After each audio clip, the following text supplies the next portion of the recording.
this afternoon, right now, obviously, we're going to be speaking about renewable energy standard, and then later this afternoon about the standard offer program.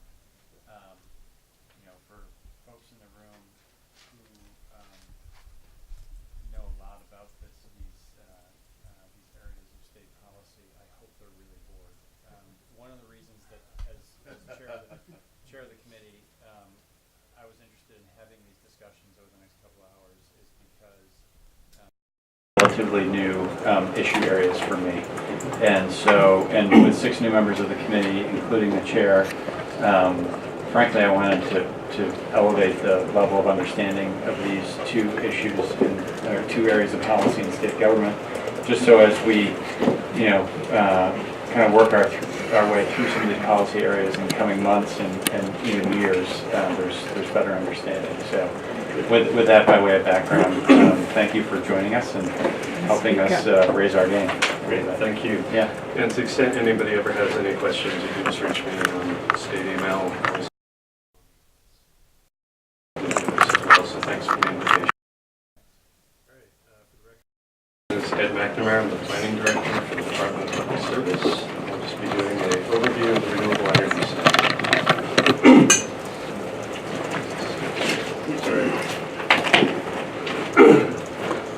Even though we're talking about the res, I just want to give a little bit of background because some of the background is actually helpful in understanding some of the nuances of what actually happens under res.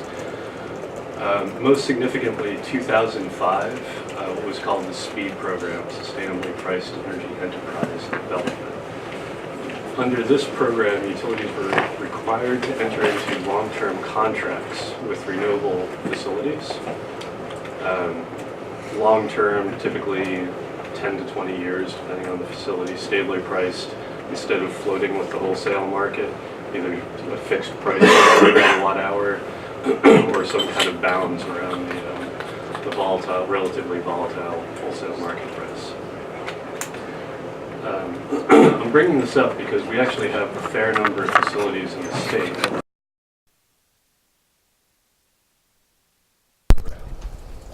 If you go through some of the 248, the siting certificates, for example, for Lowell Wind, PUC found that was built directly in response to the SPEED program.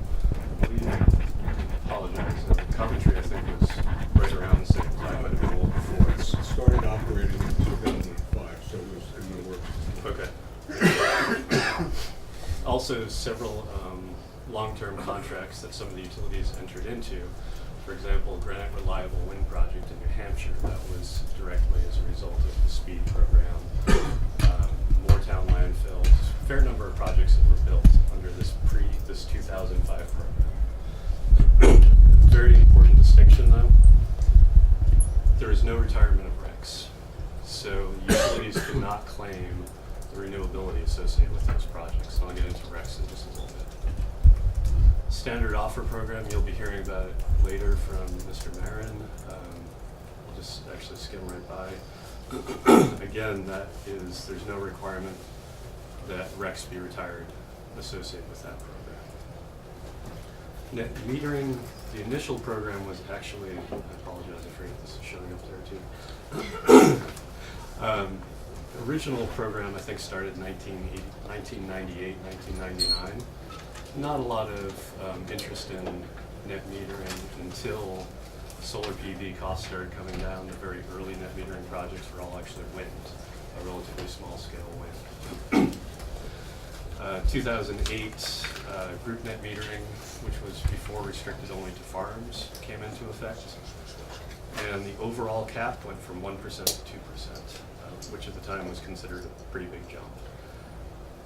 Projects were limited to, I believe it was 150 kW, went up to 250. Sorry, I'm not going to go through all these, but basically, between 2008 and 2017, there's significant changes to the net metering program, including solar adder in 2011, where instead of just getting the residential rate, customers would get the residential rate plus, it was roughly a 6-cent adder, to reflect that at that time, the value of solar production actually exceeded, or was estimated to exceed the residential rate. So in other words, the generation, sorry, I already said that. Ed, this may be requiring speculation on your part. When the cap was raised to 500 kW, was it with the goal of bringing merchant generators into the fold, or was that seen as just larger institutions, self-consumed outside? My understanding, I was not heavily involved at that time, was it was primarily in response to larger companies that had more usage than 250 kilowatts could cover. Mm-hmm. So it was less in a concerted effort to bring new developers into the state and more to address the needs of the businesses that wanted to be there. Thanks. An important component, though, of net metering I do want to mention, and there is a reason I keep harping on this. Up until the new net metering started, RECs were not retired. So all of the net metering prior to, I think it was 2016 or so, does not count as renewable as far as for Vermont. For those individual customers, whether or not they gave their renewability attributes to the developer or they kept it themselves, that was a contractual issue between the individual customer and the developer. But the state as a whole cannot claim the renewability for those projects. So, if I installed solar tracker in 2012, I didn't sign over my RECs to the utility, but I'm not doing anything with them, so don't they get credit for that? The utility does not get any credit for it. The state does not get any credit for it. What if I wanted to sign them over now? You could also, there's REC aggregators out there that could work with you to sell those RECs to the utility if you wanted to. Or give them? Or give them, exactly. But they're owned, the important part is it's owned by you, not by the utility, not by the state. And the difficulty of aggregating, thousands of individual owners, what you're doing, there's no documentation as to what you're doing. So now if you had a homeowner that wanted to put a rooftop array on, do their RECs automatically go to the utility? That's based on the compensation. If a customer can elect to either keep the RECs themselves or give them to utility, the customer is compensated an extra, at this point, I think it's 5 cents a kilowatt hour if they give the RECs to the utility. Yeah, that was 3 cents. Yeah, thanks. Well, it's a 5 cent spread overall. And so it's 3 cent detriment, 2 cent positive. I see. So the better way of putting it is a customer would receive 5 cents less if they kept the RECs themselves. Okay. So the value of the RECs is basically 5 cents. Yeah. So the RECs occur as the electricity is generated. Yep. So when you say that all of the projects that were done prior to 2015 or whatever it was, the RECs aren't doing Vermont any good or Vermont utilities any good, that's because they're contracted to somewhere to somewhere else, or what? I mean, every year, or every time a kilowatt hour is generated, or whatever, there's a megawatt hour, there's a REC, right?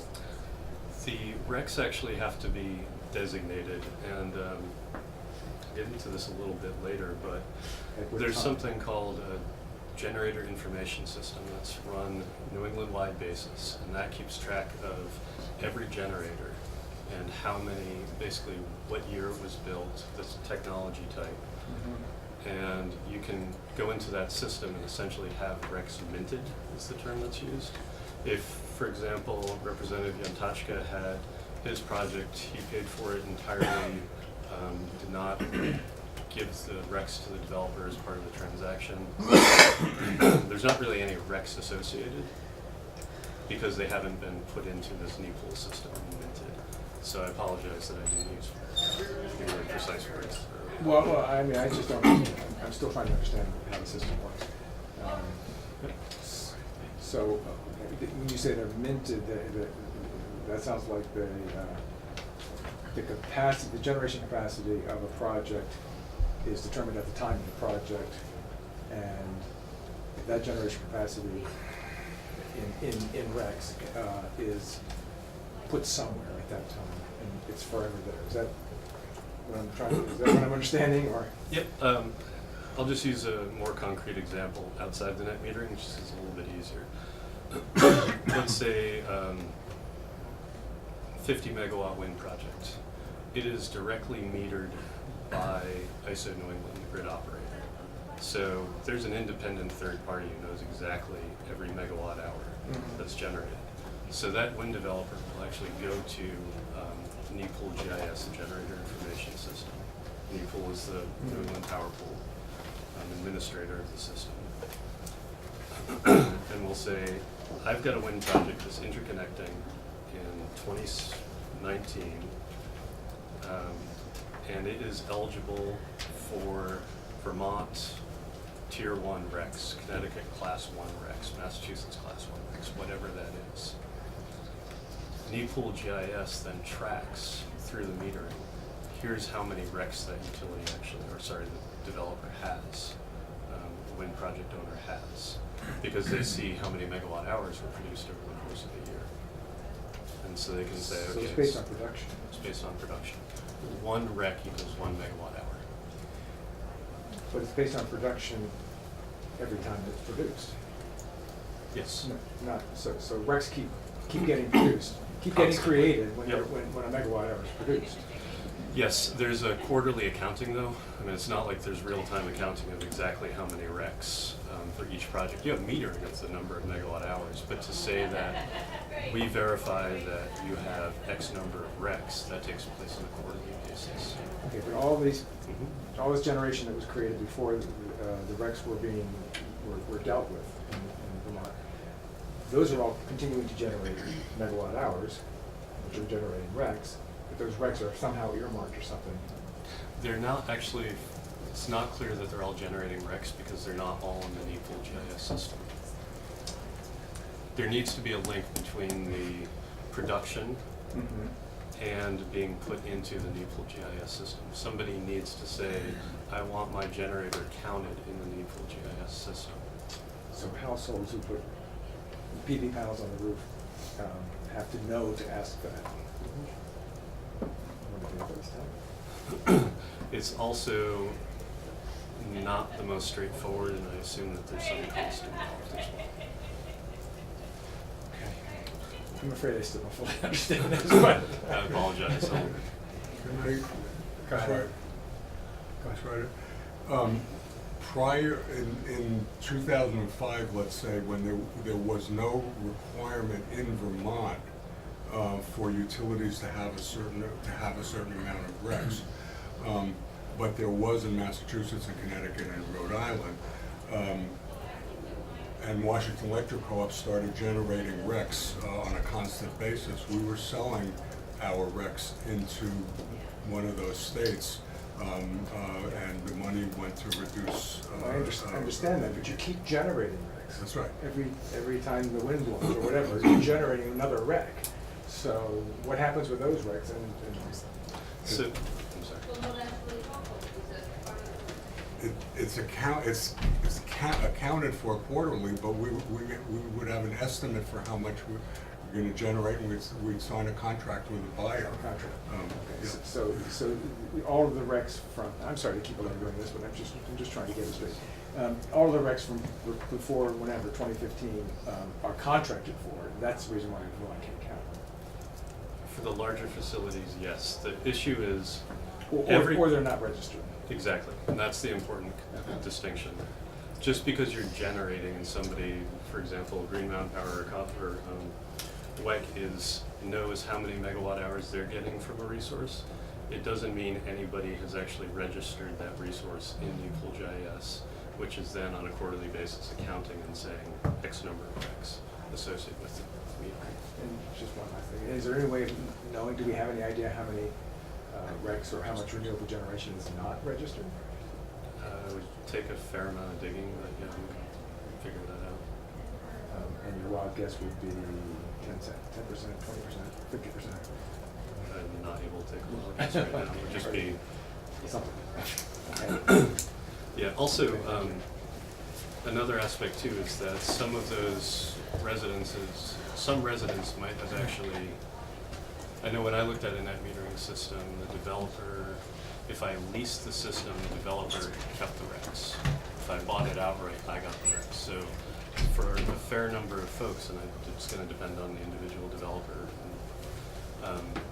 those developers actually had the option of keeping the recs, not the residents. So it's quite possible that there are some developers out there who actually have recs from residential or group net metering systems that they installed that the resident can't actually claim the rec. It's going to depend on the contract language and construction. Thank you for indulging me.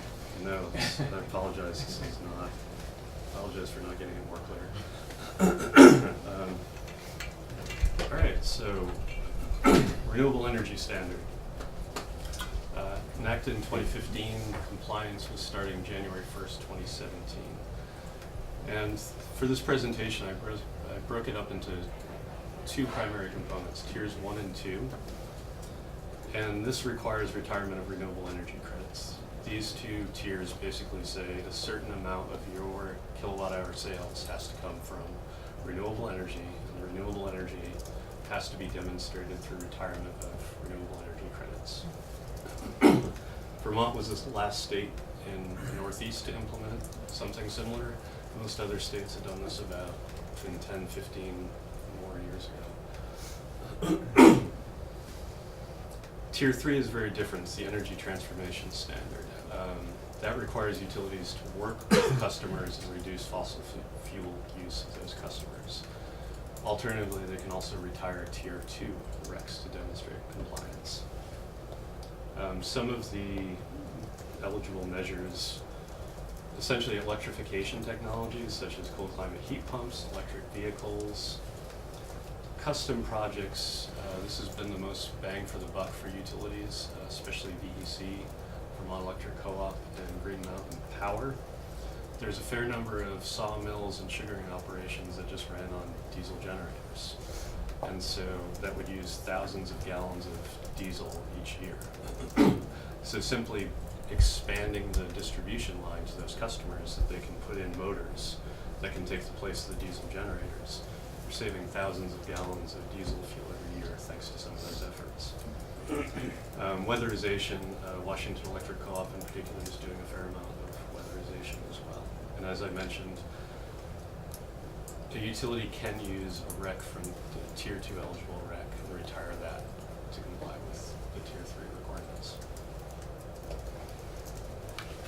Or there's also a compliance payment you can make, right? Yep, and I will get into that just a little bit. Thank you. So we talked a little bit about RECs. 1 megawatt hour equals 1 REC. This is common currency. There's a majority of states have something like the RES, usually called the Renewable Portfolio Standard. I'd say almost every single one of them uses renewable energy credits to demonstrate compliance. Very common. Part of the idea is it creates a market-based compliance mechanism. It's a fungible commodity. So a REC in Vermont can be sold to comply with the Connecticut or Massachusetts requirement. In the same way, a REC generated by a hydro project in Maine can be used to comply with Vermont's Tier 1.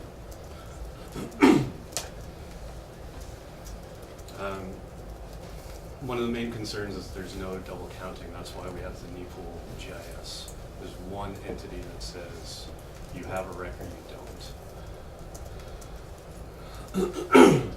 In terms of the value, the original theory was that, I know I've talked to this committee before about wholesale markets. There's energy, capacity, ancillary services. You have these different values that fluctuate over time. The original idea of a REC is that the cost to build, let's say, a solar project exceeds the likely revenue from the wholesale energy market and from the capacity market. So how do you provide the incentive to get that project built? Renewable energy credit was designed to be essentially the missing money. What did the project need in revenue streams to get built? That was the theory. In practice, rec prices are extremely volatile, and it all depends on what state policies are. If a couple large projects get built, rec prices go down because supply is increased. If the state implements a more stringent renewable requirement, then supply gets tighter, so prices go up. Also, different states have different tiers, just as Vermont has tier 1, tier 2. Massachusetts, I think, has 3 or 4 tiers. A lot of states have multiple, or what they call classes. In Massachusetts, class 1 might be $1. Class 1 would be could be $40. Class 2 could be $2. It entirely depends on the supply and demand again, and how stringent the requirements are. And I'll get into in a minute just the relative value of tier 1 and tier 2. So let me ask a quick question here, and if you're getting into this later, definitely defer. How transparent are the prices of RECs, and how volatile is not the right word? How dynamic are the pricing? Is the pricing of RECs? Yeah, I've got a chart in a little bit on Okay. the dynamic, but in terms of the transparency, it's not particularly transparent. There's not for example, ISO New England runs a wholesale energy market. You can go on their website and see exactly what generators are getting paid every 5 increments, or at least the general price that they're getting paid. RECs tend to be traded between, for the most part, they have REC brokers who will go in and say, okay, Washington Electric Co-op, you've got your Coventry plant, we'll buy all your 2019 at X price. We're even willing to assume that you're going to generate, a couple thousand RECs in 2020, so we'll pay you a certain value now. Then that broker then, after talking to WEC, goes and talks to a Connecticut utility and says, we've got this great deal on RECs for you. And all that tends to take place not in a transparent setting. And I'm happy to read it. There's some folks in the room who have probably been more actively involved in rec trading than me. If they have something to add, I would of course not be insulted. Hearing nothing. I would just add that there is also basically a running spot market for RECs as well. But most are in bilateral. Okay. All right, thank you. Diving a little bit deeper into tier 1. Eligibility, any renewable resource that can sell into or deliver into New England is eligible. Those RECs are eligible. And start off at 55% of kilowatt hour sales in 2017. Sort of a step increase every 3 years, it increases by 4%. 2032 we get to 75%, and then stay at 25%, obviously absent any legislative change. Alternative compliance payment. This is a mechanism, this is basically a price cap on the overall program. It's saying that the cost of the res will never go over a certain dollar amount, and that certain dollar amount is essentially the number of kilowatt hours sold plus the alternative compliance payment. You're never going to go out and pay more than $10 for a tier 1 rec, because you can just hand over, we'll break things. You can just hand over $10, which goes to the Clean Energy Development Fund, basically as a penalty for not retiring enough recs. So it is deliberately, alternative compliance payment, or ACP, is designed as essentially a price break on the policy. So started off at $10, increasing by CPI annually. Tier 1 rec prices are relatively low. We did a quick analysis of 2017 compliance. Average rec price was 60 cents, significantly lower than the $10 ACP. Expect that as tier 1 increases over time, the compliance requirements increase over time, supply gets tighter, and so we expect to see the price go up. $1 in the low estimate, $7 in the high estimate. I should also point out too that for Tier 1, there's a specific requirement that recognizes the Vermont utilities have entered into long-term contracts with Hydro-Quebec. We've been in long-term contracts for 30, 40 years with Hydro-Quebec. Recognizing that relationship and the fact that it was around 2006 or 2007, the Vermont legislature decided all hydro, regardless of size, is renewable. Quebec does not have a REC accounting system. So there's a provision that specifically allows for HQ to say the Vermont utilities are allowed to take the environmental attributes. There's a certain amount of, I believe, diesel-fired units in their mix. So the amount of energy that Vermont utilities receive from Hydro-Quebec is discounted a relatively small percentage. Hydro-Quebec basically certifies somewhere between 96 and 99% of the power that they send to Vermont is hydro, and therefore can be counted as Tier 1. So the required amount's 55%, going up to 75%. Was there a reason why 75% was the cap on that? Because when we're trying to get to 90% renewable by 2050, and 75% seems to be stopping short. Yep. I don't know if there was a utility argument for why that should be 75% or not. I think in large part it's because when you look at overall CO2 emissions, vast majority of CO2 emissions come from outside the electric sector. So you want most of the energy reduction and renewable attributes to be more in transportation and heating in particular. So the 90% by 2050 is a total across the board, all energy.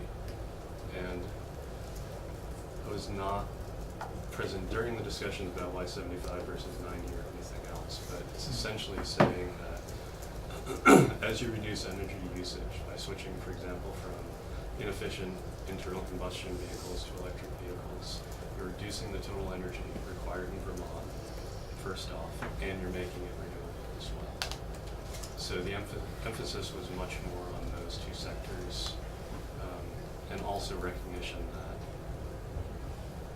electric sector is the easiest lever to pull.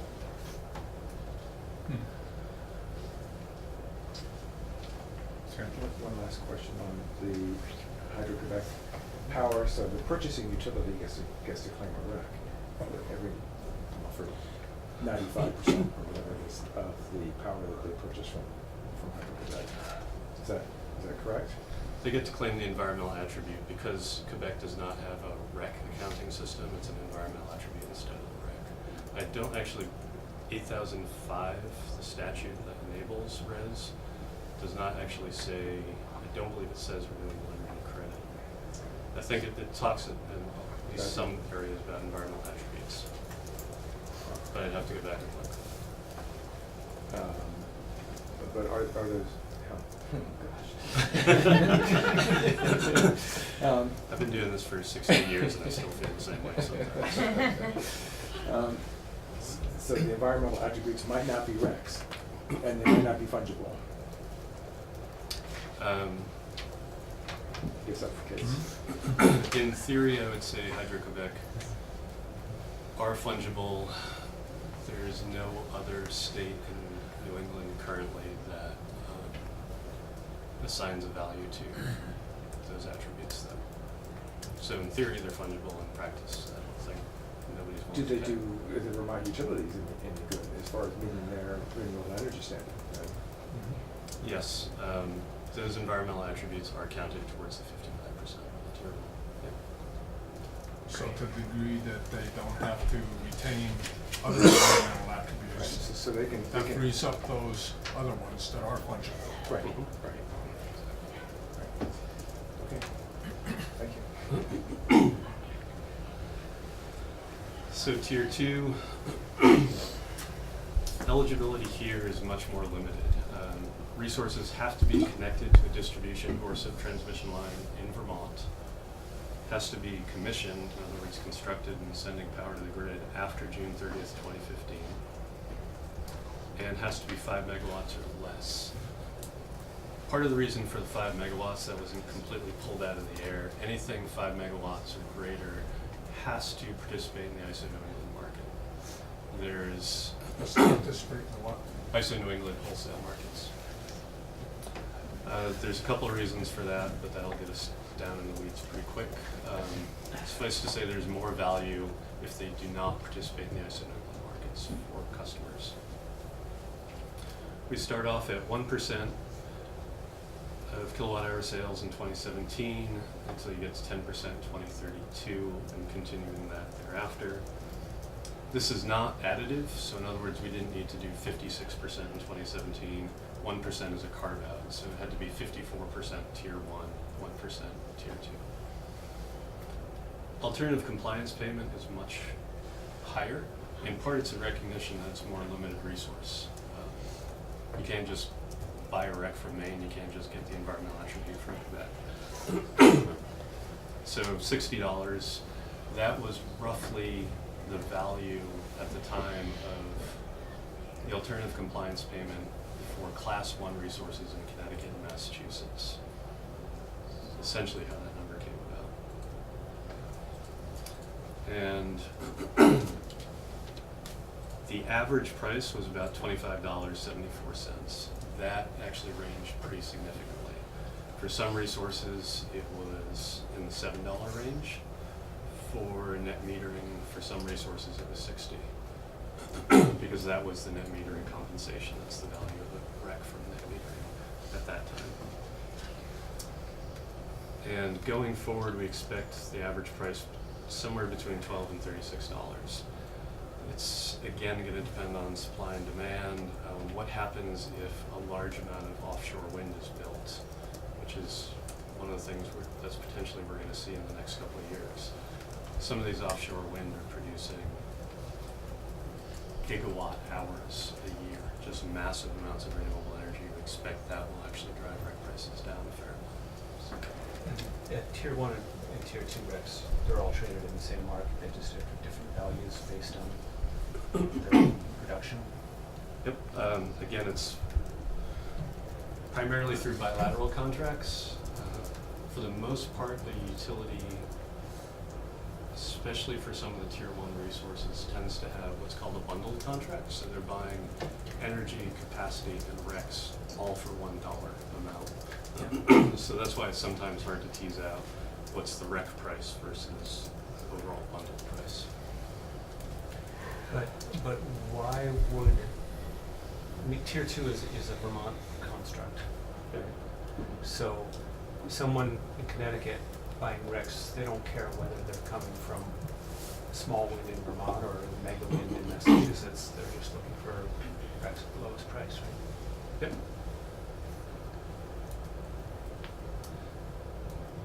Yeah, another important component too is that a tier 2 rec in Vermont is going to be roughly equivalent to a wind project, new wind project from Maine in terms of the price it can get from Massachusetts and Connecticut. I keep mentioning those two states because they have the most,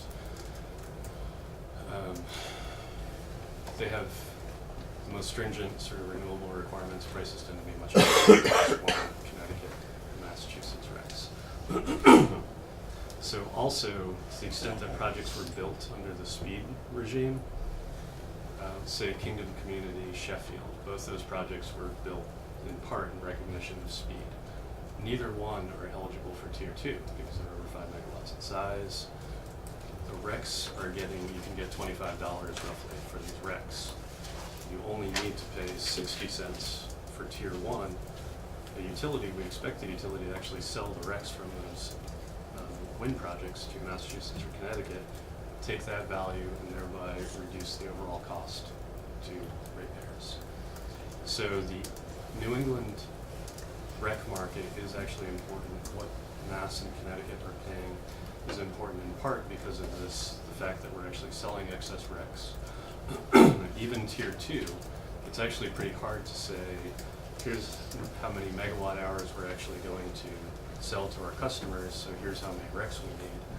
So most utilities, and also because of significant uptake in net metering and some of the other utilities tend to have higher amounts of tier 2 eligible RECs than they need for tier 2. So those RECs are then getting sold out of state.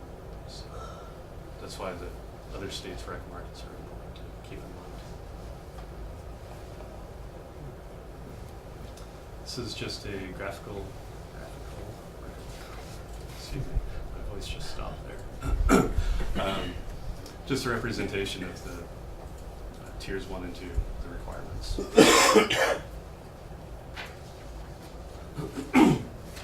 Tier 3, energy transformation standard. This is fossil fuel reductions for utility customers. So eligibility, this is something that's relatively new. As I mentioned, most states have had sort of REC requirements for well over a decade. People understand the REC markets, they get it, straightforward. You retire a REC to demonstrate compliance. Energy transformation is something new. We're still sort of working out the kinks on it. So eligibility, for example, is storage eligible. That's something that the PUC has yet to rule on. What we do know is eligible electric vehicles, heat pumps, the fuel switching from diesel to electric usage for sawmills, sugaring, weatherization, and of course tier 2 RECs. This started off 2% of retail sales, and the way that it's a little bit convoluted, instead of just fossil fuel, we don't look at gallons of diesel or gallons of gasoline. Everything's converted to MMBTUs, which is then converted to megawatt hours because it's tied to retail sales. So 2% starting in 2017 until you get to 12% in 2032. A little caveat, some of the small municipal electric utilities had a later start date and only work up to 10 3/4 or so. Alternative compliance payment, because you can use tier 2 RECs, it makes sense that the alternative compliance payment for tier 2 is the same as tier 3. It's really difficult to say dollar per megawatt hour on this. I mean, we have a general dollar per megawatt hour, but in part, the fact that this is a new program, you have utilities offering very different incentives for the same things. One utility might offer $1,200 for an EV, somebody else might offer $250. And it's something that we've dealt with Efficiency Vermont forever. What is the cost to actually move the market to incentivize the purchase of a product? So at the moment, the department is content to let folks sort of figure it out and don't want to overpay, don't want to underpay. We're not going to figure it out immediately. So we're not there yet in terms of standardized costs. Talk a little bit about the benefits and the costs. So primarily benefit from RES tiers 1 and 2 is the fact that renewable energy displaces fossil fuel-fired generation. So just in 2017, RES resulted in a reduction of about 560,000 tons of CO2. There's a measurement in New England about essentially per megawatt hour, what's the emissions associated, CO2 emissions associated with every megawatt hour produced. And that's by, you look at what ISO New England's fuel mix is, primarily natural gas. And on the margin, those gas plants emit 682 pounds for every megawatt hour produced. 682 pounds of CO2. Even before RES, we're at about 440 pounds. That in part reflects Hydro-Quebec. After RES, the emissions rate dropped to about 205. So we're doing significantly better than the average emission rate in New England. Another benefit as well, part of the impetus for RES finally getting passed, and this is something that when I was at the PUC, I was involved in at least 2 reports to the legislature recommending that we implement a RES or something similar to a RES. It wasn't until 2015 Connecticut regulators expressed significant concern with the fact that the speed program looked like a renewable requirement but didn't require the retirement of RECs. So they were telling the Vermont utilities, we might just stop accepting any of your RECs from now on. At least one of the estimates at the time was that was going to cost Vermont utilities, given REC prices at the time, up to $15 million a year. And just in lost sales without getting any benefit from these RECs. So having a res in place provides certainty. We're following the same pattern as every other state, using the same currency as every other state. So, I apologize.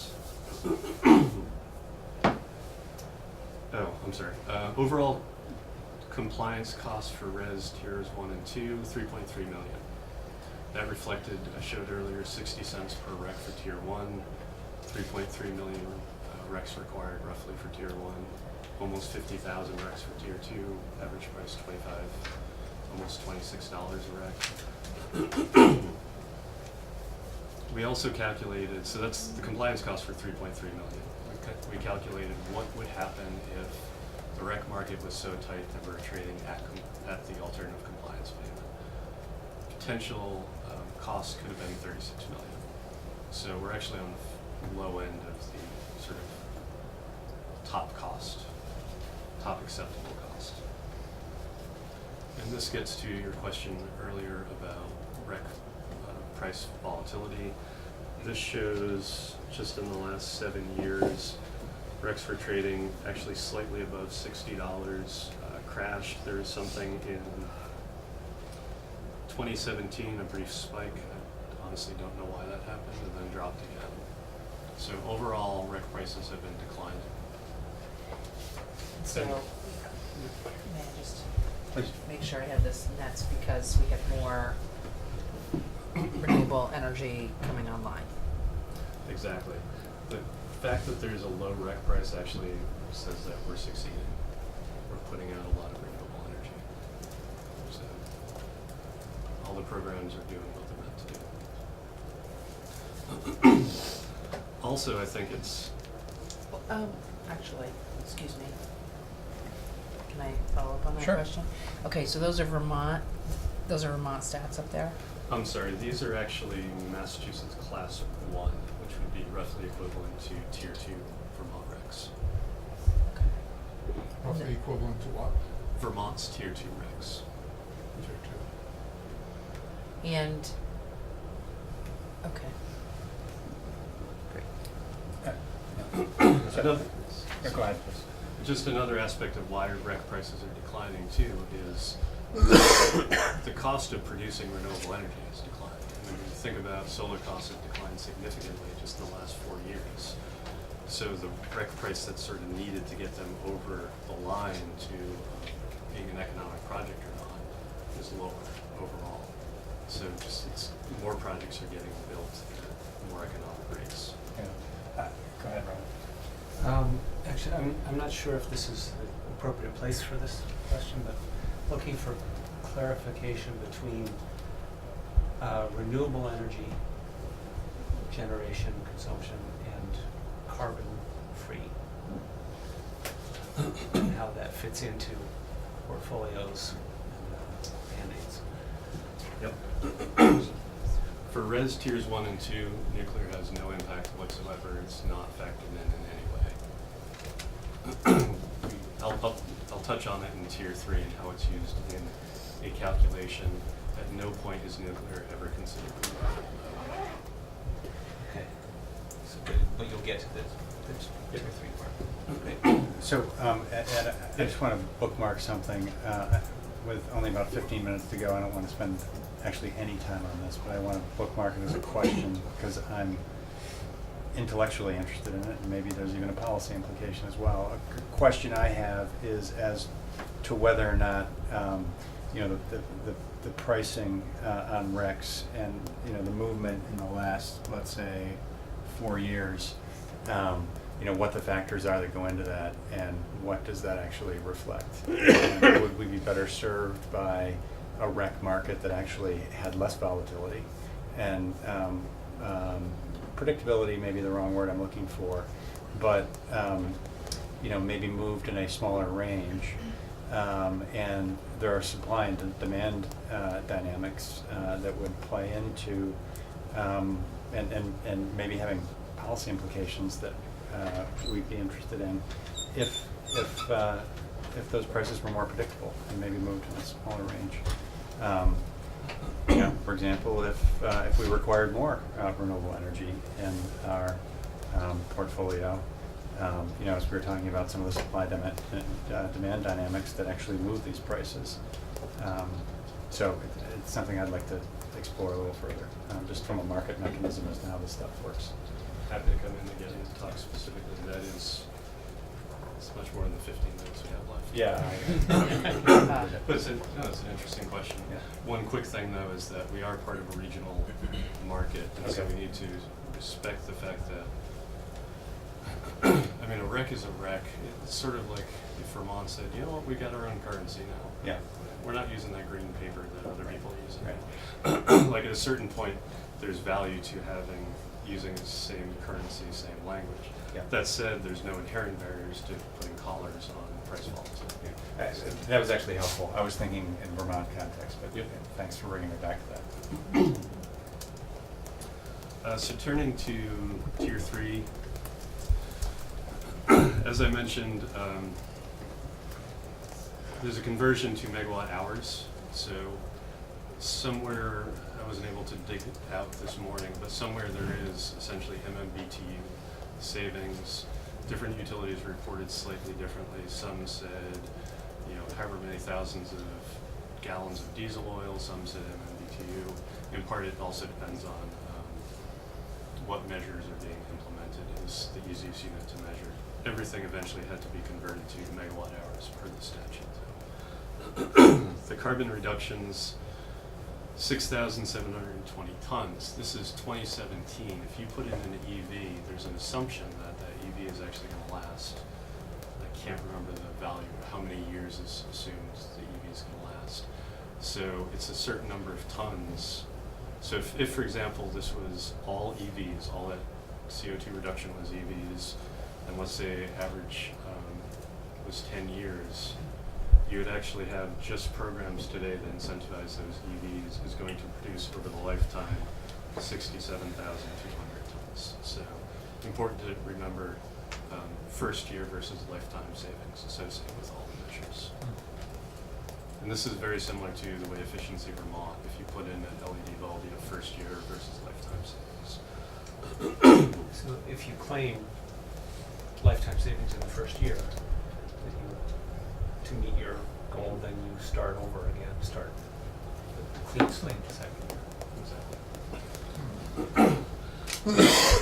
Another benefit and part of the design for why electrification is such a significant component of Tier 3 is that you have two major costs for the electric system. You have transmission and distribution, and you have billing, administrative costs, all that kind of thing. It's fixed costs. You have power supply costs too.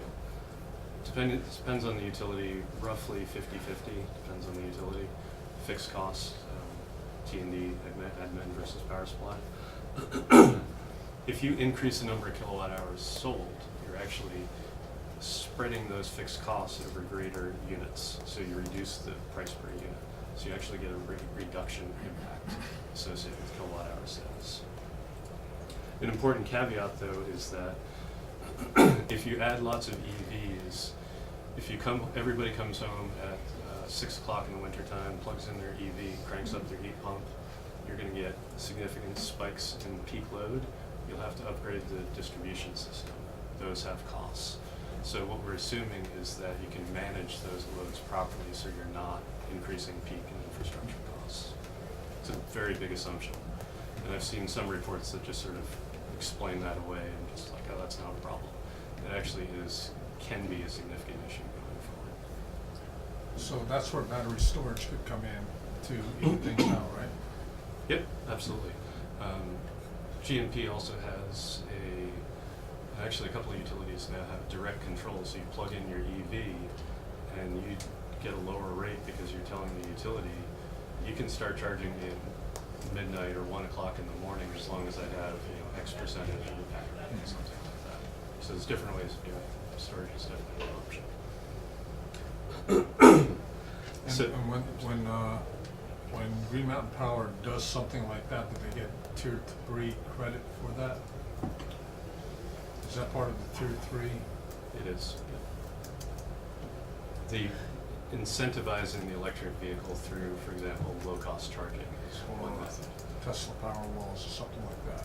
The storage issue is still being, PUC needs to sort that out. It's lack of clarity in terms of whether the statute requires reductions in fossil fuel usage by that individual customer, or if you're reducing fossil fuels in the region. For storage, because you're reducing emissions on the regional level, not that individual customer's fossil fuels usage. That's just something that, the PUC has to sort out. Should storage be The allowed? PUC has to sort it out, is that it? Obviously, you folks can sort it out as well, but there's currently a proceeding in front of the PUC that's Okay. been sitting in the. They're looking at it. Yep, exactly. Total cost, $2.2 million. This is incentives and estimated overhead. And, it takes work to actually implement these programs, do advertising, do all that. The average cost per megawatt hour saved $21, almost $22 per megawatt hour. Again, this is going to vary greatly depending on the type of program, whether it's EVs, weatherization, Tier 2 RECs. Also, another point too, I mentioned sawmill sugaring operations. There's only so many sawmills and sugaring operations in the state. That's been the biggest bang for the buck. As those start drying up, we expect costs to start increasing absent other changes. So. And I apologize. Oh, nuclear. Thank you. I knew I was forgetting something. In calculating the savings, when you calculate the savings for a Tier 3 measure like electrification, actually this is specific to electrification. If you're a WEC customer or a Burlington Electric customer, your utility is 100% renewable. So when you plug in your EV, you're getting 100% renewable power. When you plug in your EV for Green Mountain Power, which is 63% renewable, it means that there's 37% of the, you need to account for the fact that 37% of the electricity is not renewable. So Green Mountain Power, 47% or 37. 37. Sorry. What's Green Mountain Power then is how much renewable? 63%. 63%. 61, I can't remember Around exactly. 60. Okay. Let's just say 60. So you have to account for the fact that some of those kilowatt hours are not renewable. When you look at the statute, tiers 1 and 2 talk about renewable. Tier 3 never actually says anything about renewable. All it talks about is fossil fuel reductions. And so looking at the statute, Green Mountain Power said, well, nuclear is actually carbon free. And that's actually how the state accounts for it in our climate goals and everything else. So Green Mountain Power added in somewhere between 12 and 20% of their power supply is nuclear. So they brought their penalties associated with the non-carbon down a fair amount. Vermont, Instead of 40%, it would be 20%. 20%. Exactly. Yep. And that valuation of nuclear as carbon-free is a state decision or a? It was never explicitly set forth, as far as I can tell, in statute anywhere. I do know that when ANR does their accounting for CO2 emissions, they consider nuclear to be carbon-free, because when ANR looks at emissions from a power plant, they look at essentially the stack. They don't do a full life cycle analysis. if you did that, then actually there's no. Nothing's covered. Yeah, exactly. So, and just for full disclosure, the department looked at that,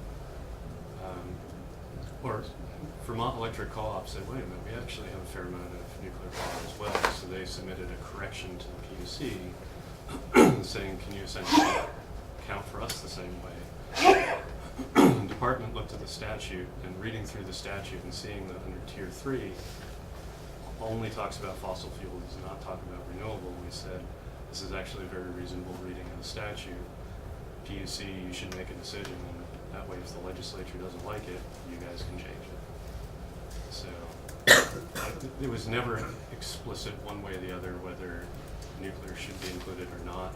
My personal read of the statute, I actually think you can include nuclear, and it's still consistent with the current language in the statute. And what are the implications in terms of rates or anything else? If WEC is saying we need a correction, what does that mean? The PUC did eventually decide that yes, VEC should be able to count nuclear as well. I don't think the PUC was not explicit that this is a policy consideration. They said, okay, we're going to treat this as a technical correction. In terms of policy implications, it will increase, to the extent that nuclear is not included, it simply increases the cost for electrification measures. It increases the overall cost of the program. So it's a trade-off of what you want to do. It will increase the cost of electrification, meaning Increase the that amount of It increases the cost per megawatt hour saved. cost per megawatt hour. Yeah. Okay. Yeah. And also Right. have standard offer. Whether you're 100% renewable or not. Again, nuclear is never counted as renewable. Oh, right. Never. It's only Okay. about whether or not, what's your penalty associated Yeah. with your fossil fuel Okay, thank you. power supply. Yeah, there was never any question whether nuclear Yeah. should be considered renewable. That was my mistake, thanks. I apologize, it's just a personal thing too. Just trying to wrap it up relatively quickly. We have a statute that requires us to do, basically say how the program did over the last year and also do a forecast of what we expect over the next 10 years. As with pretty much everything else that we do, it depends significantly on the assumptions. Because of rec market variability and other factors, it's really difficult to pin down and estimate costs. We know that whatever estimate we have is just going to be wrong next year, wildly wrong in 2027, unless we're just lucky. Nothing against the folks who do the analysis, it's just large variability. However, overall reduction in fossil fuel, this is all sectors, this includes Tier 3 to Tiers 1 and 2, about 13%. Most of that is happening in res. We went from, Tiers 1 and 2. We went from relatively little renewables, Washington Electric Co-op and BD being the outliers, and Swanton Electric as well. For the most part, utilities were selling off a large portion of their recs. They had no requirement, sort of expected. Simply implementing res resulted in significant CO2 reductions, or reductions Vermont could claim associated with renewable generation. Tier 3, the overall reductions of the Tier 3 requirements are actually not as significant. It's about 2% fossil fuel reductions. Sorry, I'm just going to try to... So the CO2 reduction number, they're saying we reduced it approximately 1 million tons compared to 7 to 8 million tons of greenhouse gas emissions. Is that it? Yep, and that was one number I meant to verify where this 7 or 8, I don't think that's sort of industry across all the industries. I apologize, I forgot to figure out exactly what that number means. Another thing that we did, the statute actually specifically says do a model, construct a model so you can estimate what the costs are. Major factors are what the rec price is forecasted to be. Is it high or low? Is it 60 cents or is it $10? The ACP are much below. Net metering, because net metering recs are much higher values or higher cost. Whether or not you have a lot of net metering is going to increase the cost of the program compared to lower net metering rates, and people are going out spending closer to $7 as opposed to $50 for that rec associated with Tier 2. Peak contribution of load. If we do it completely right, you don't have any distribution infrastructure costs, relatively low costs. If we screw it all up, so everybody's charging at the same time, turning the heat pumps on at the same time, we're going to have distribution costs. That one's going to be a much harder one to predict. Depends on the individual circuit. Fossil fuel prices. You're much more likely to switch to an EV when gasoline prices are really high. Just when you're thinking about the economics, the same for switching to a heat pump from oil or propane heat. So there's some estimates of the costs. You can see Tier 3 net costs. Because increased kilowatt hour sales, we actually expect to have a slight reduction in the overall fixed costs, and that's why there's a negative number there. Overall rate impact, low side, in the next 10 years, 0.6%. High side, almost 5%. Again, this is an estimate based on a market that has to account for a lot of market volatility. So we're not, if we come back 5 years from now and have vastly different numbers, that's why. Just to be clear, that percentage of the value on the page is a rate impact comparing 2017 rates to 2027? Thank you, yes. So some overall conclusions. This is the single most impactful statute that the legislature has actually passed in terms of heading us towards meeting our renewable and climate goals. Another factor too, we now actually have a very clear legislative mandate for what the pace of renewable deployment is. To the extent that you're developing faster than the pace of Tier 2, Tier 1, we expect most of the utilities, with some exceptions, are going to be selling excess RECs out of state. That generation cannot count towards Vermont's renewable climate goals. And I already mentioned the difficulty of predicting future economic impacts. Last slide, simply, January 17th, we submitted the 2019 annual report on RES, and March 1st, we submitted a biannual report that included RES and also standard offer as well. So those are on your website. I just want to make sure I understand that sub-bullet point you had on the second to last slide. To the extent that renewable energy projects are outpacing the RES requirements, you said unlikely that output will count toward meeting Vermont renewable and climate goals in that year. The next year, the requirements step up, so presumably those will contribute to a higher level in the next year. Is that correct? Yes. Let's say Green Mountain Power has, for 2017, they had a 1% requirement. Okay. And let's say due to net metering, some other factors, they actually had 2%. They could have used 2%. Yep. They're going to sell however many thousands of megawatt hours that is, maybe hundreds, Yep. Out of state. Yep. Next year, if nothing gets built, they will then use that 1% to then retire. Yep. So part of it is to do with, we expect that there's not going to be the exact amount that needs to be built every single year. And if I was a utility, I would build slightly more than I need because the REC price is actually lower than the alternative compliance payment. Okay. And you can sell those RECs out of state and all that. So Got it. Cool. Thanks. anyway, I apologize for going long. No, we kept you. And we'll have you back to talk more about this, I'm sure. Great. Yeah, thank you very much. Okay, thank you. Thank you. 5 minutes just to stand. Yeah, let's do a 2-minute stretch.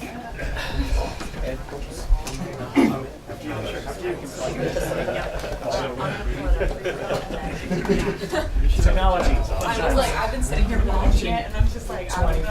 25%. Yeah. What's the merit? Yeah.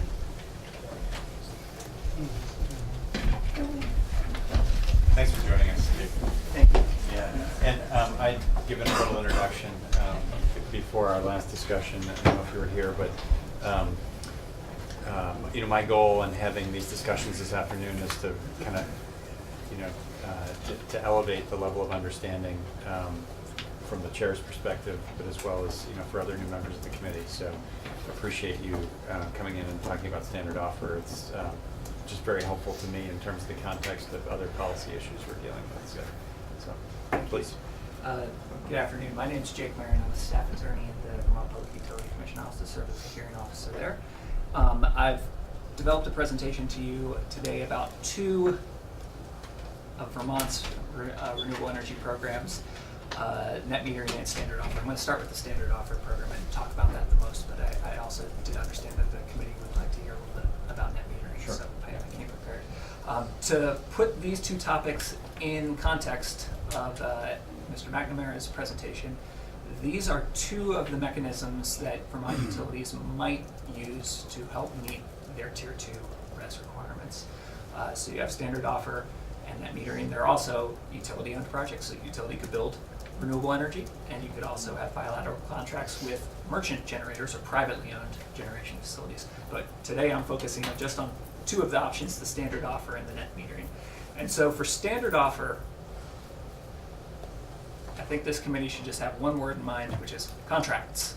That's what the standard offer is. It's contracts between a purchasing agent, who is called a standard offer facilitator. It's a company, Vetbank, they're in Manchester, Vermont, who purchases power from private generators and then allocates that power to Vermont's utilities. And then the utilities reimburse the purchasing agent, who then in turn pays the generators.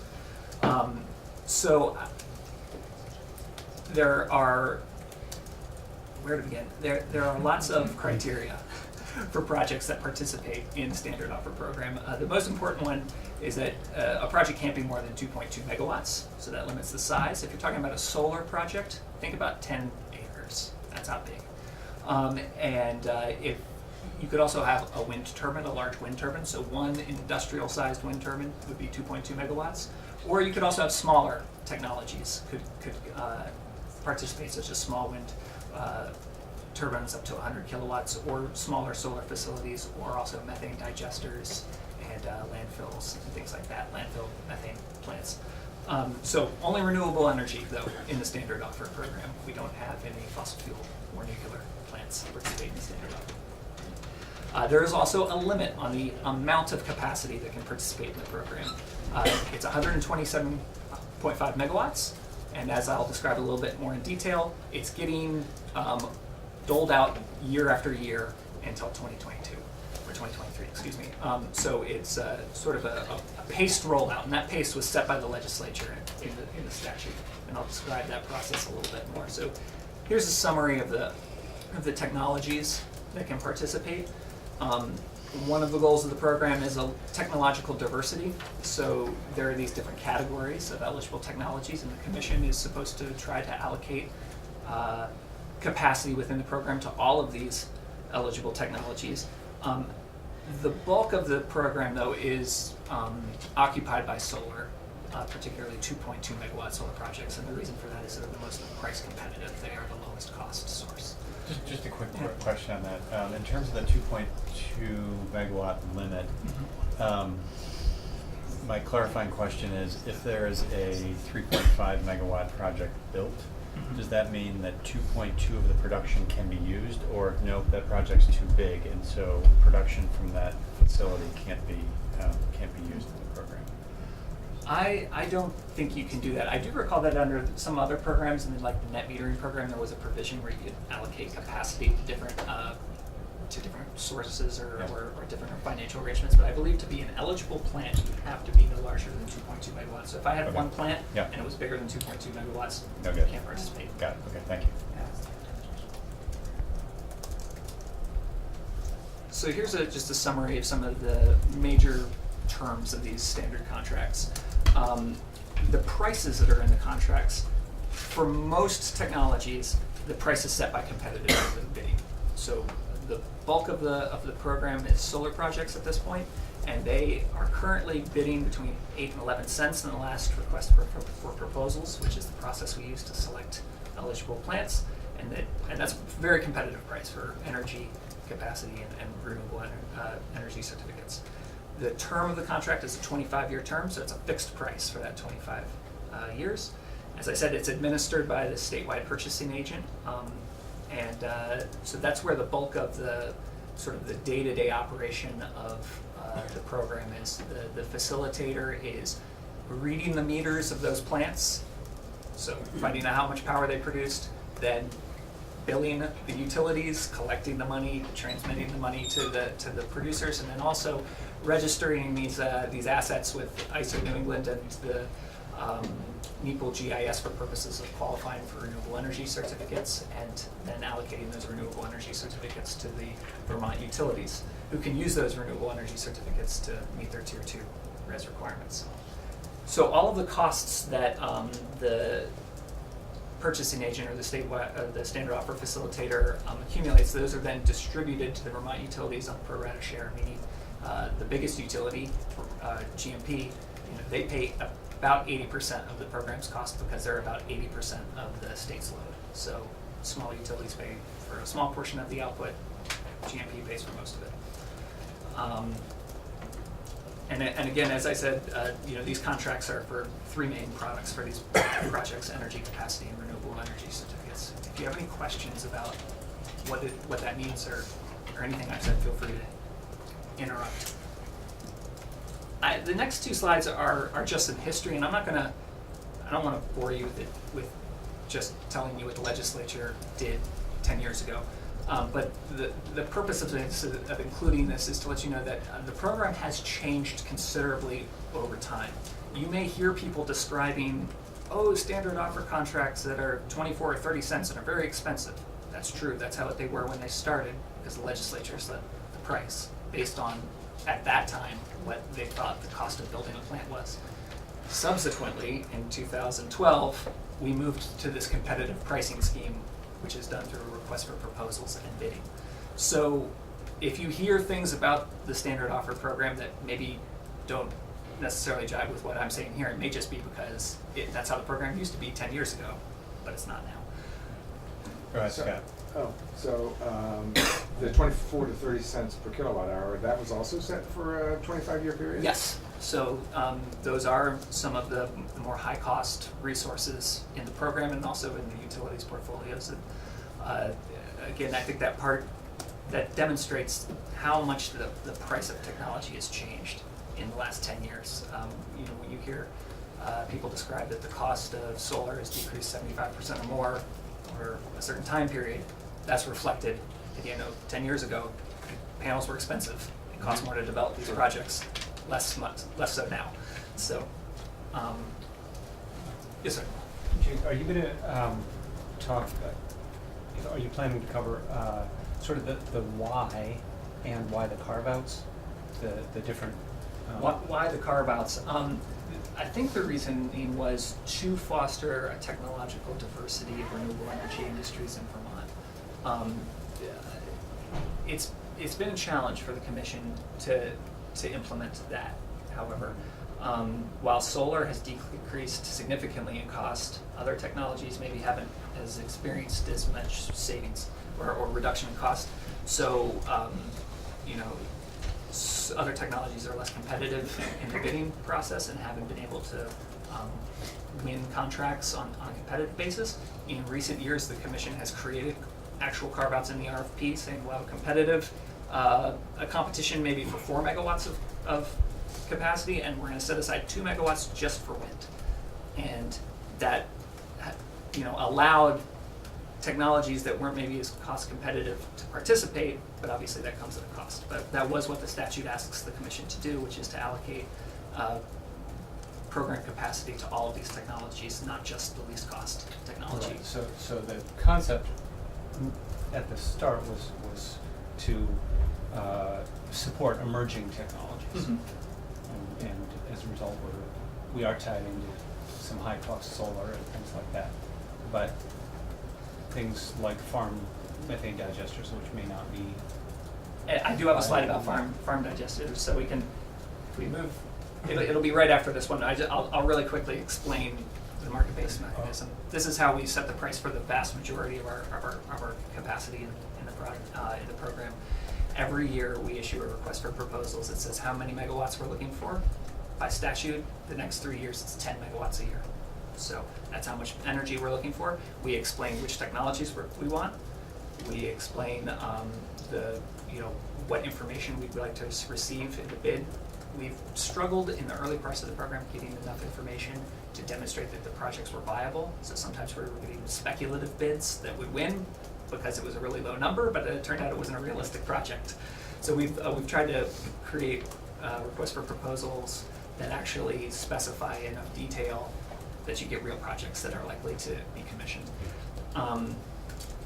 Once we get all the bids, we open them in an open meeting, so anyone's welcome to come to our meeting and see the bids opened. The lowest cost proposals are selected and they're awarded contracts. They then have a certain number of weeks to execute the contract with FedNIC. And then pursuant to statute, the projects are required to be commissioned within a certain time period. So part of the goal of the statute is timely development of these resources. Yeah.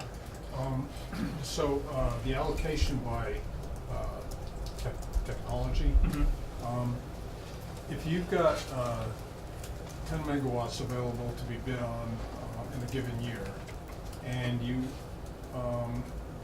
fill up your allocation for, say, solar, and you don't get anything for, say, solar wind, what happens to that allocation? Does that not get filled, or does it carry over, or what?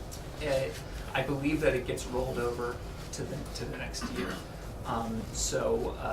We, to the extent that the commission does not subscribe capacity that was available in one RFP, we would roll it over to the next year. So are there any categories that have a cumulative capacity that hasn't been filled yet? I'm not aware of any, but I want to make sure and go check.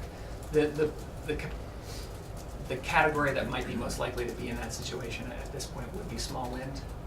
And I don't know if when that capacity rolls over to the next RFP, I think it's made available to everyone, not just small wind, so it ends up getting subscribed.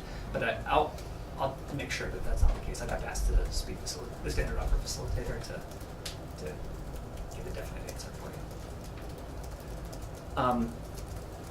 I have this slide in here because the statute talks a lot about what's known as avoided cost, and this is how the commission determines sort of what the maximum bid could be for a project, and the statute has a very specific definition of avoided cost. Basically, it's the cost to build one of these plants using assumed figures that are sort of generic. It's different than avoided cost that has historically been used in other utility proceedings like PROPA, if you're familiar with those. I don't want to spend a lot of time on this, but if you are reading the statute, you see the section on avoided cost. Just the reason it's there is that when we give the RFP out, when we issue the RFP, we do have a maximum bid amount. It can be no more than what the commission thinks it would cost to develop a plan. So no one's making a windfall on these bids. So here's farm methane's a little bit different though. First of all, they don't count towards the annual cap or the cumulative cap on program capacity. So if a person has a farm methane project that they want to develop, they can go to the standard offer facilitator at any time, request a contract, it will be given. Their price will be based on the avoided cost we just described before. They don't have to go through a competitive process. My understanding is that most of the valuable farm projects out there have already been developed. You need a pretty large operation to generate enough methane to generate electricity, so I'm not sure whether there will be many more farm projects developed. But if there is a source that comes up, there will be a contract waiting for it. The other technologies that have some exceptions is existing hydroelectric facilities. The statute has a formulaic rate for hydroelectric facilities. It's complicated, so I'm not going to go into it, but basically it is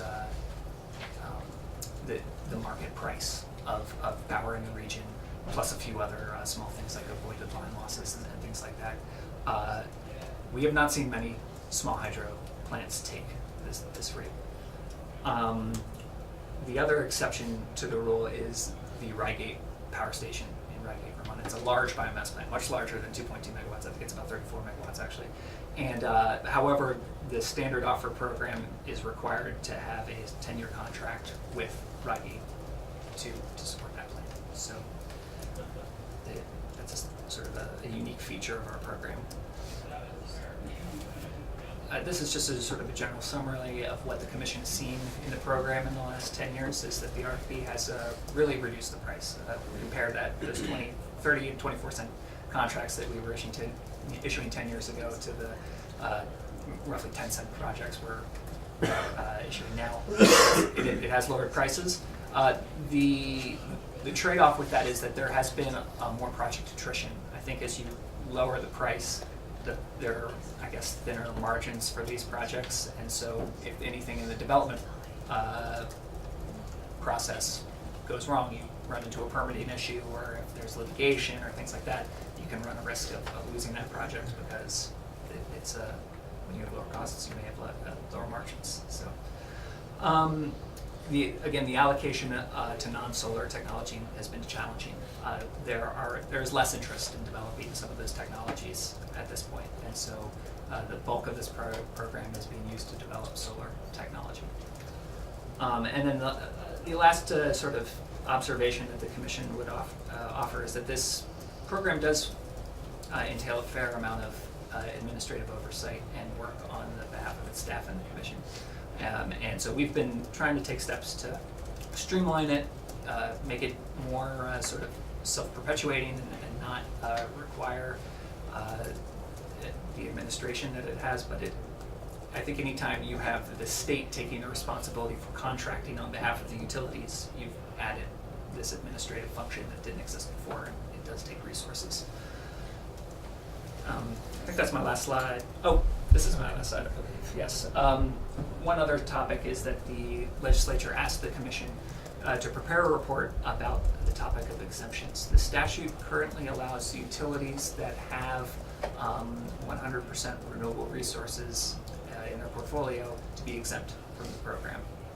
I think the reasoning was that if these utilities have gone above and beyond what the res requires, they should be relieved from purchasing more renewable energy.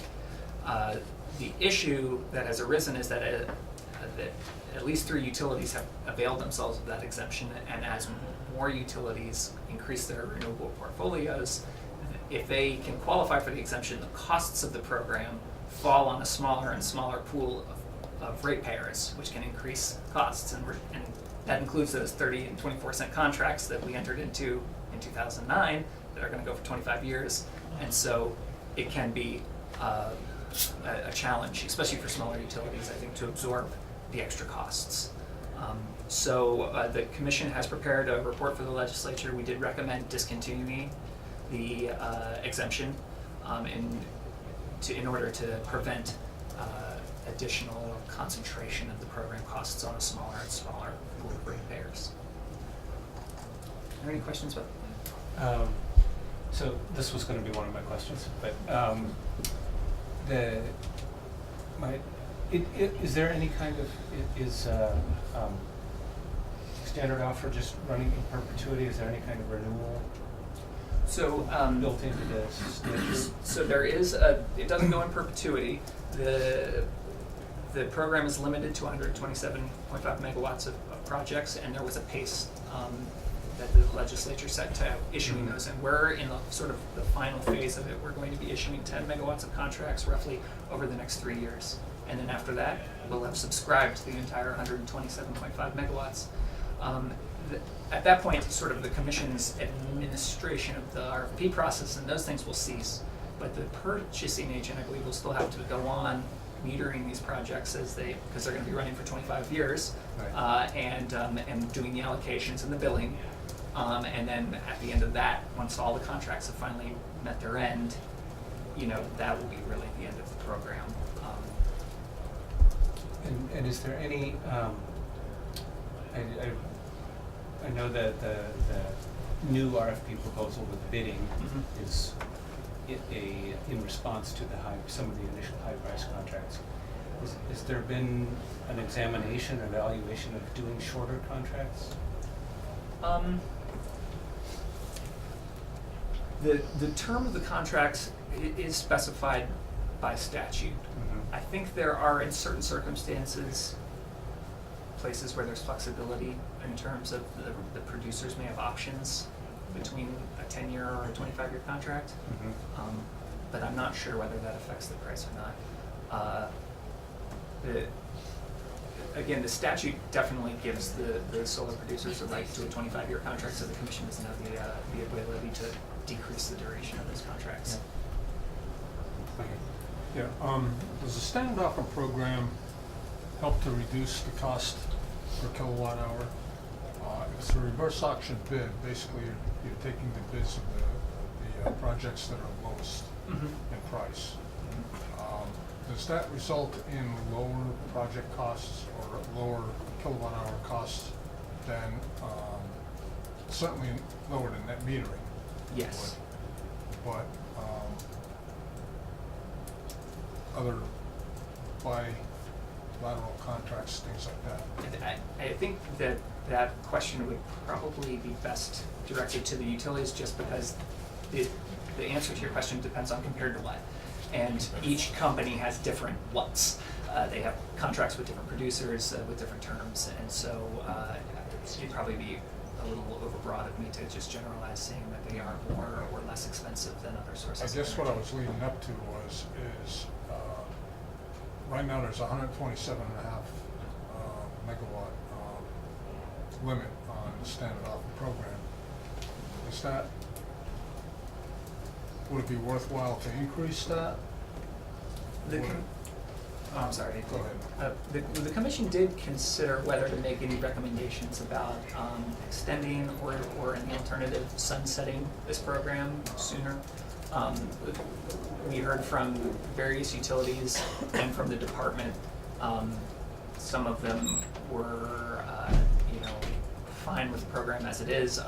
Certainly, I know other interest groups like REV had proposed expanding the program. The department had proposed cutting it off now. The commission ultimately decided to not make any recommendation about either extending this program or just reducing it. The commission is implementing the program as it is written and is happy to do so and will continue to do so. But we don't have a specific recommendation about increasing it or extending the program. Go ahead. I noticed that the new methane figures are 14 cents roughly and 19 cents. During that whole earlier period, was that initially 12 cents? Do you remember? I don't, off the top of my head, remember what the methane I prices was were. wondering if that's the one that went up compared to the others that have gone down substantially. Yeah.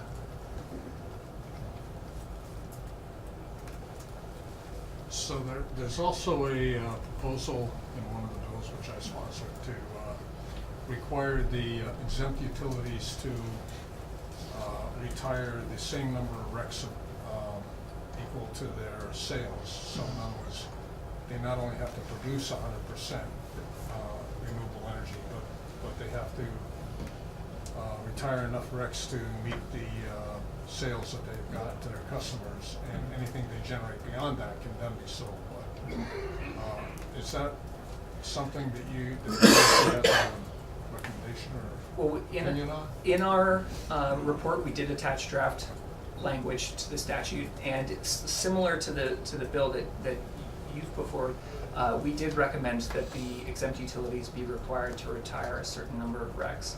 I did notice a difference between the way that we had drafted it and the way that your bill did, and I'm not taking a position on either one, I'm just going to describe the difference. I believe the commission tried to draft its bill to give the utilities flexibility to purchase RECs from different sources and retire those RECs, as opposed to retiring the RECs from the standard offer program. And the reason the commission had done that is because there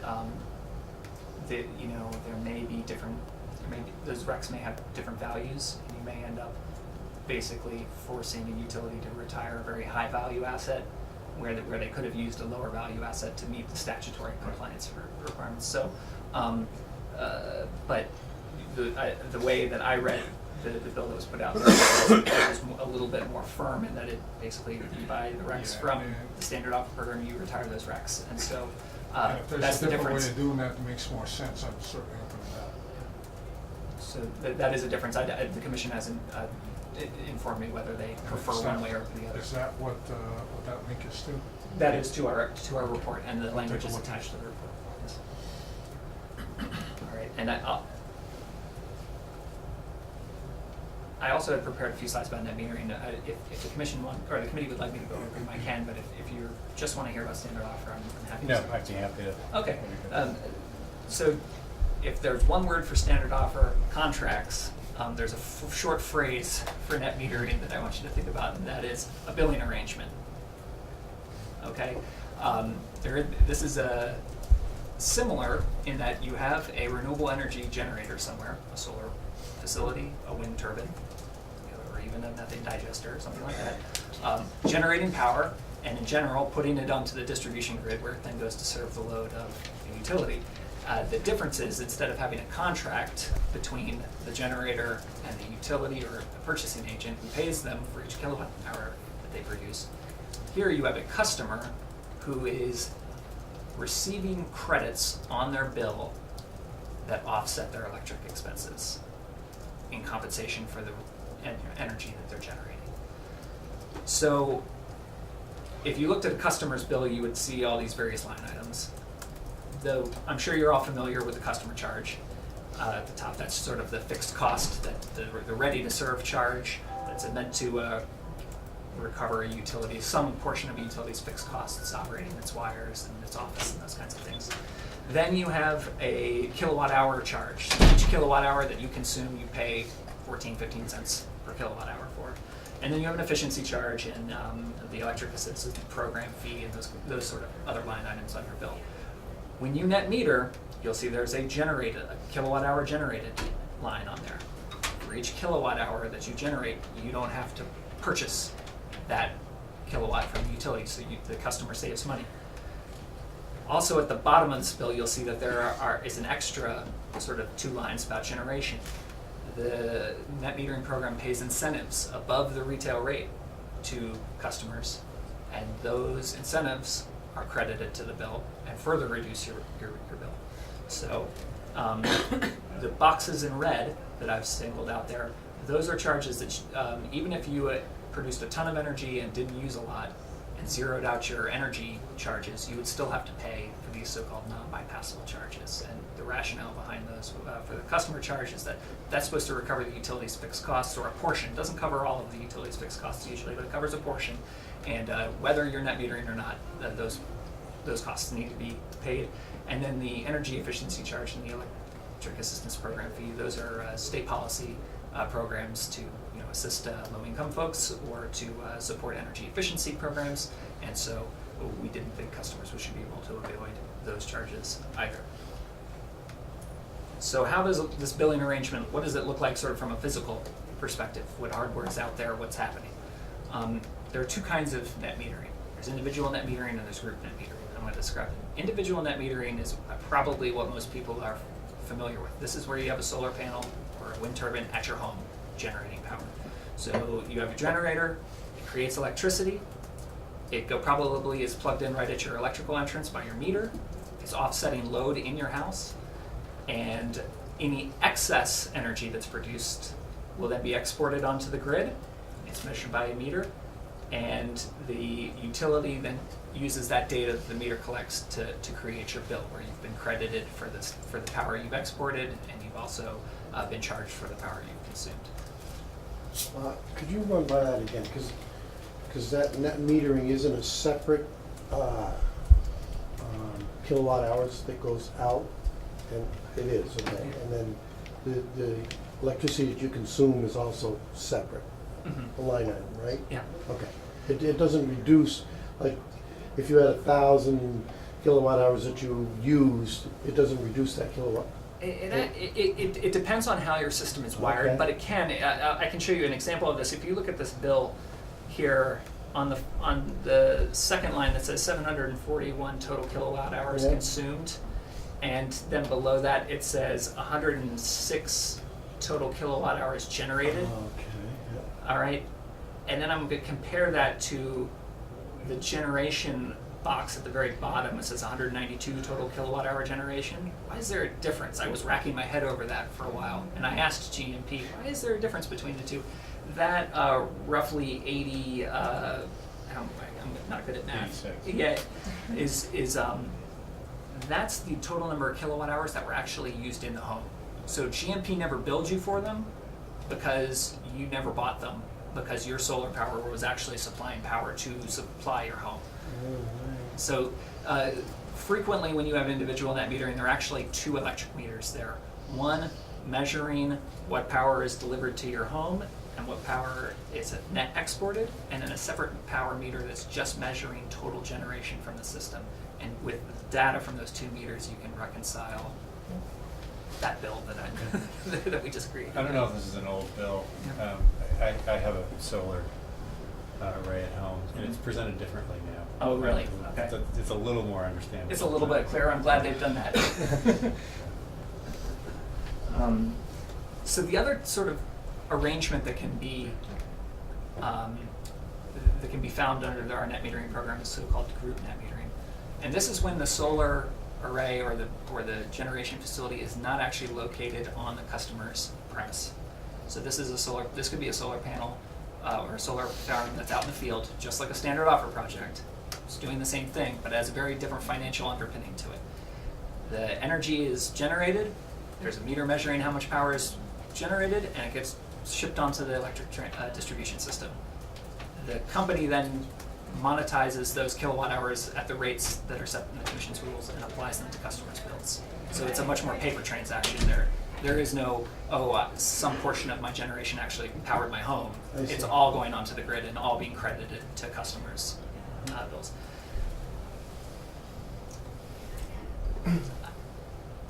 I included a history slide here just to sort of give some context for how this program has grown substantially over the last almost 20 years that it's been in existence. When I started at the Commission 8 years ago, we were issuing about the 1,000th net metering CPG. There were 1,000 net metering systems. As you can see on the next slide, now we're doing thousands of systems a year over year. And so this program has blossomed. It's really grown quite a bit. In the first iteration of the program, I think the cumulative capacity of net metering systems allowed by statute was supposed to be equal to 1% of the utility's peak capacity. Eventually that statutory cap was raised to 15%, and we reached that, and now we've gone beyond it. So it's much bigger than it was a long time ago, and that's not a bad thing, it's just a thing. And it has been certainly quite a journey. These are some numbers showing how the number of applications has been over the past few years. It continues to grow, though in the last few years we've started to see a little bit of lumpiness in applications as we've had the new net metering rule that the Commission promulgated in 2017 take effect, which did slightly reduce the compensation for net metering systems. So we saw sort of a glut of applications come in right ahead of that change. Then there was a lull. Then we saw another pulse of applications come in last June of 2018. We received almost 1,000 applications that were equal to almost 29 megawatts of capacity just in 1 month. And if you see annually, in 2018, there were 71 megawatts of applications. So that almost a third of our capacity came in just in 1 month. So it's been very sort of up and down. Again, this year, the pace has slowed a little bit as there was an adjustment to the rates last summer. But again, what will happen this summer as we approach the end of the year, there could be another glut of applications to come in, or there may not. It's a little bit unpredictable right now. So that's the last of my slides. Are there any questions about that? I'd be happy to talk about it. I'm just gonna throw at it, we have a couple of bills before our committee Absolutely. that deal with net metering caps for, well, in the case of these bills, for essentially municipal net metering projects at 500 kW. Being, again, relatively new to this committee and not around when some of these things were established a few years ago, were there reasons why those were put in place? Yes. And even beyond, you know, their effect on municipals and schools. You know, if I'm a business that's a pretty significant user of electricity and I want to build more solar to account for that use, what's the issue with me? Actually, it doesn't even have to be solar. It could be anything. Well, what's the reason for the constraint? Cost containment. Okay. The net metering credit rates right now still are significantly higher than market rates for power. Under the old net metering rule, the price for a net metering credit was 19 or 20 cents. Under the current commission rules, a net metering credit can range from anywhere from about 15 cents to 19 cents. So those are still relatively expensive power supply costs for the utilities. And the commission wanted to ensure access to the net metering program, so the commission did not put a limit on the capacity of net metering systems in the state, which was a question that the legislature asked the commission to consider. But the commission did decide that if there was going to be this program to encourage development of net metering systems, we wanted to make sure that participation was broad and not focused amongst a few large customers who are going to be avoiding significant energy charges at the expense of other customers. So the 500 kilowatt customer cap and systems cap size, the cap on the size of an individual system, were intended to ensure that the costs of the program were somewhat contained. So what are alternatives for a large consumer of electricity, say a Cold River produce with lots of refrigeration, something like that? What are their options for self-generation other than net metering? I can describe what's technically feasible. I'm not with the options I'm going to describe. I don't know whether they financially are going to make sense. Self-supply is always allowed. So if a customer wants to self-generate and not interconnect their system with the grid, they're always welcome to do that. There's no statute that prohibits you from generating your own power and using it on site. If a customer just has renewability goals that they wanted to meet, they could always purchase renewable energy certificates outside of generation. That would be a sustainability step that some institutions take, without having to deal with net metering. Again, that costs money, whereas net metering sometimes is pitched as a way to save money on your bills. So,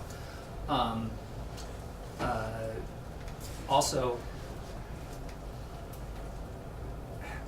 yeah, I think those are the two options that I can think of now. I know in other states, large customers sometimes have private contracts with power generators, but I'm not sure that that's viable in Vermont, given our vertically integrated utility structure that we have. So, Do you know if the utilities ever enter into different types of agreement, like purchase agreements? Are they able to enter into different types of purchase agreements for power?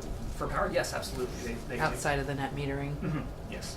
I know that VEC has actually an alternative program to net metering. It's VEC's community solar program, where VEC has constructed its own solar array and then allowed its members to basically buy shares in it and receive credits from that solar array. But the financial arrangement is very different than net metering. Also, obviously, utilities like GMP have entered into contracts with private developers for solar resources, and also for other types of renewable energy, like wind facilities or nuclear facilities or other things like that. Yeah, so with consolidation of school districts, where you would have had maybe 5 school districts, using Chittenden South, for instance, each one of those could have up to 500 megawatts. Kilowatts. Kilowatts, yeah. And then under consolidation, now it's all one school district, so they could be using more than 500 kilowatts, or they could use more than 500 kilowatts, but they're limited to that as far as the net metering project goes. That could be a possibility. Would allowing municipalities and school districts to grow beyond 500 kilowatts for net metering be an option? I think there are two responses to that. One is that could happen, but it might not necessarily happen. The commission's rules prohibit a customer from having more than 500 kilowatts. I think you'd have to look at what billing arrangements are in place for those facilities. Is the town the customer? Is the each school district its own, identified by the utility as a separate customer? I wouldn't presumptively say that just because 2 school districts were merged into some supervisory organization that they have suddenly become one customer. That may happen, but I don't know if it necessarily is what has happened. So does it depend on the meter as opposed to the person paying the bill? I would defer to the utility to see how they have accounted for those accounts in their records and who they view the customer as.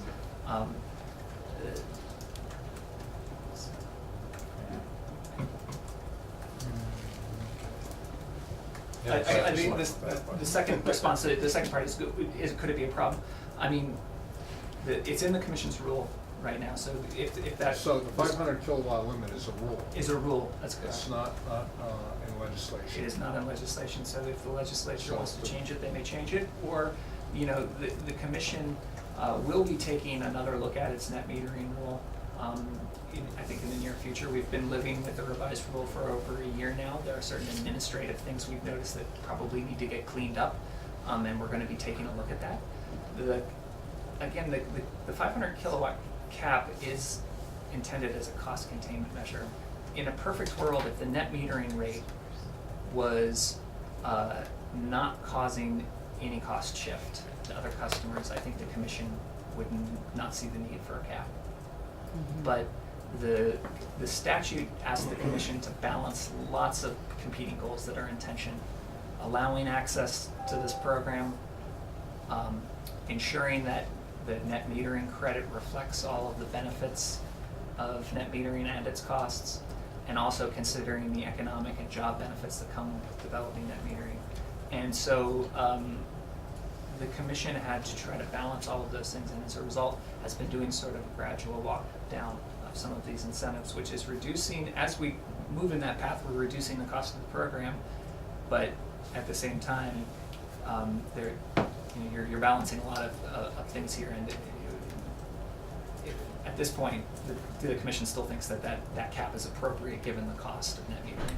So in the balancing act, does the commission take into consideration the comprehensive energy plan where we're trying to get to 90% renewable by Yes. 2050, and encouraging more renewable development in that regard? Absolutely, and so one of the main focuses of the comprehensive energy program plan is that by having a renewable energy standard, the state has established the amount of renewable energy that it wants its electric utilities to procure. And as Mr. McNamara described before, to the extent the utilities are purchasing more renewable energy than they're required to under the statute, they're likely to sell it to reduce their rates. And so if you go way ahead of the res standards, you're likely not actually increasing renewable energy that the state can count in terms of meeting its renewable or its greenhouse gas goals. Right, So- but if you overbuild like that, and by selling the RECs, you also have a negative impact on the rates, right? It does reduce the rates, but I would caution that it may not entirely offset the amount of over-market costs of the program. Is there any In the rules or statute are 500 kW merchant generators treated any differently from 500 kW self-providers? Treated In terms of- differently in what way? In terms of net metering, Oh, the so net metering program. maybe I don't understand. So the way I understand it, net metering program was designed for people who are generating and consuming Mhm. both. Now it's being used by merchant generators, which is a totally different framework. But is there anything in the statute or rules that recognizes those two different frameworks? Well, the commission. So I think what you're talking about is basically the group systems that are located off of site from they're not connected to a consumption meter. They're just out there in a field exporting all of their power. Or a large consumer who has a 500 kW near the facility. So we treat all 500 kilowatt systems participating in the net metering program are treated the same. The commission's rule does distinguish between the size of systems. So smaller projects do receive a slightly higher compensation rate to reflect economies of scale, and the larger systems, obviously, it's more economic to build them, so they do receive a slightly lower credit rate. But if you qualify the net meter, you get the same deal as everyone else.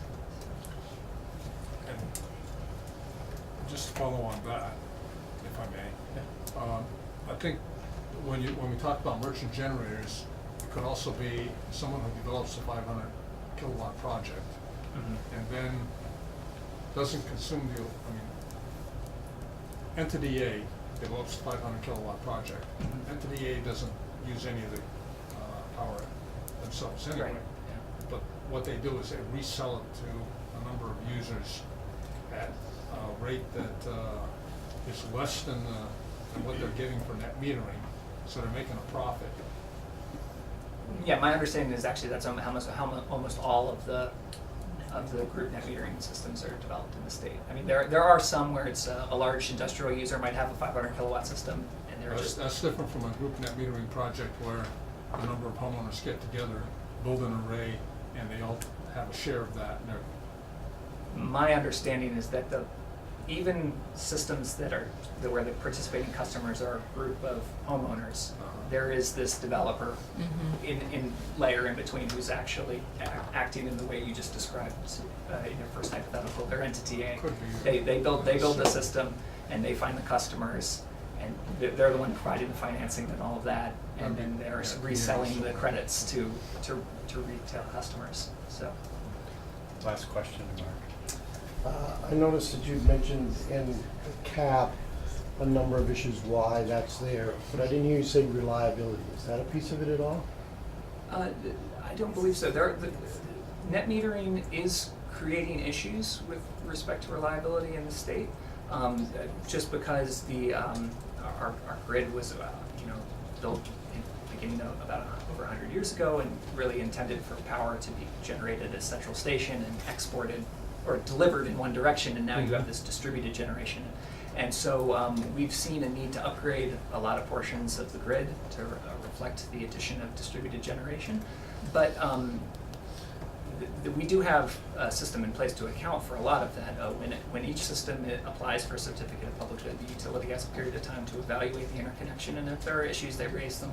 And the system is responsible for paying for the upgrades that are necessary to safely interconnect it. And so while that is an issue, I mean, it isn't necessarily a problem at this point. And just to follow up again, so, Yeah. but along with ISO New England, they have to be involved in that as well, correct? For reliability as well as cost? Well, As reasonable cost? So I think the intersection for our net metering and ISO New England is that ISO New England is responsible for ensuring the stability and reliability of the regional transmission grids, think big wires, high voltage. And in order to do that, they need to have an accurate estimate of how much load is out there and how much generation is out there. And so predicting how much distributed generation, like net metering, is built is a very important task that ISO has to do, and they rely on the distribution utilities to give them that data and to keep them updated so that they can have accurate forecasts of load and generation. You know, these systems are invisible to ISO New England though. They meter large generators, and they have meters where the transmission system is delivering power to the Vermont zone, but they do not know whether Farmer Bob's windmill is producing power right now or not. The only way that they can see the net effect of that is that when the sun rises in the morning, they may see load start to tail off as all the generation comes on.